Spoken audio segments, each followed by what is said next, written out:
하느님이 아니고는 구원받을 수 없습니다. 불교인들이 뭔가 견성을 했다, 뭔가 구원을 받았다 그러면요, 내면에 신성이 작용한 거예요. 우리 안에 있는 현존. 우리가 이미 신적인 존재이기 때문에 예수님도 다 신들이라고 했는데요. 우리 내면에 있는 신성이 우리를 구원해 주는 그 자리를 성령이라고 부르건 하느님이라고 부르건 니르바나라고 부르건 불교식으로 나중에 불성이라고. 여기서는 인격적 부처가 아니에요. 불성이라고 하는 그런 순수한 의식을 부르라고 말하건 양심이라고 말하건 그 자리가 신의 자리입니다. 왜냐 그 자리에 대한 묘사가 다 똑같기 때문에 제가 달리 생각할 수가 없어요. 체험과 묘사가 다 똑같기 때문에 전 세계적으로.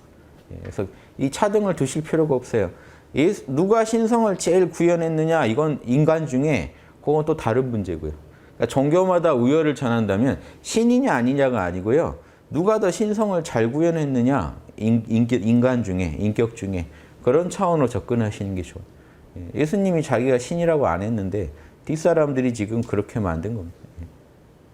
신의 그 요한복음부터 신의 독생자다고 시작하는데 그건 그 요한 생각이죠. 예수님의 실제 말에서는 그런 말 안 나와요. 복음을 쓴 사람들이 그렇게 보고 싶었던 거죠. 그런데요, 이거는요, 지금 어떤 사이비교주도 다 자기는 하느님이라고 그래요.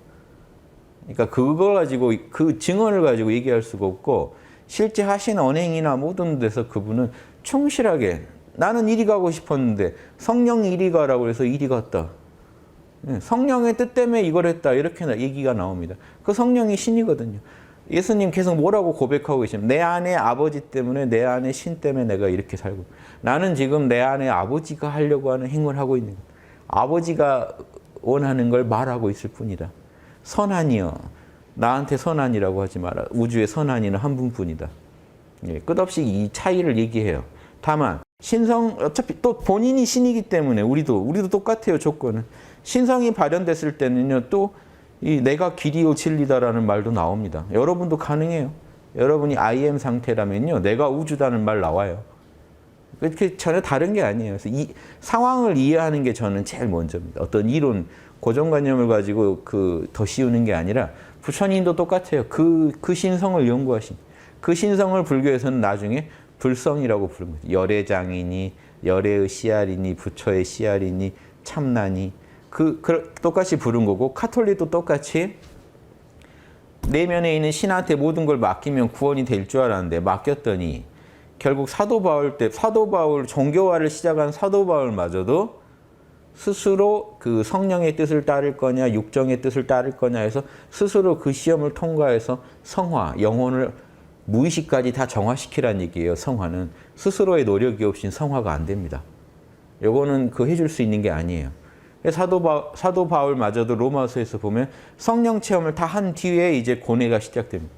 나는 성령 체험을 했는데 하고 났더니 내 몸 안에서 성령을 따르고자 하는 부분과 육정을 따르고자 하는 부분이 싸우고 있는데 너무 이 싸움이 힘들다는 얘기를 고백합니다. 성령 모를 때는 아예 그런 힘든지도 몰랐죠. 싸움이 일어나고 있는지도 몰랐죠. 성령을 알고 나니까 내가 성령대로 안 하고자 하는 마음이 훨씬 크다는 걸 안 거예요. 이 정화가 이제 불교로 말하면 토노 이후의 점수입니다. 전형적인 과정이에요. 똑같아요. 어떤 주장을 하고 어떤 용어를 쓰건 결국 영적인 그 혼란과 이 변화는요, 설명이 들어가 보면 똑같습니다.